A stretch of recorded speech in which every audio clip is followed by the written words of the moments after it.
Welcome to Madasaling Pinoy, your prayer partner. Ngayon po ay Biyernes ng ika-25 linggo sa karaniwang panahon. Ang mabuting balita ng Panginoon ayon kay San Lucas. Isang araw, samantalang nananalangin mag-isa si Jesus, lumapit sa kanya ang kanyang mga alagad. Tinanong niya sila, "Sino raw ako ayon sa mga tao?" Sumagot sila, "Ang sabi po ng ilan ay si Juan Bautista kayo.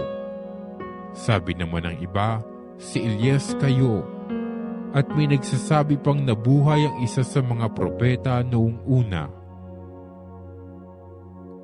Kayo naman, ano ang sabi ninyo?" Tanong niya sa kanila. "Ang Mesiyas ng Diyos," sagot ni Pedro. Itinagubili ni Jesus sa kanyang mga alagad na huwag na nilang sasabihin ito kanino man. At sinabi pa niya sa kanila, "Ang anak ng tao ay dapat magbata ng maraming hirap. Itatakwil siya ng matatanda ng bayan, ng mga punong saserdote at ng mga iskriba. Ipapapatay nila siya, ngunit sa ikatlong araw ay muling mabubuhay."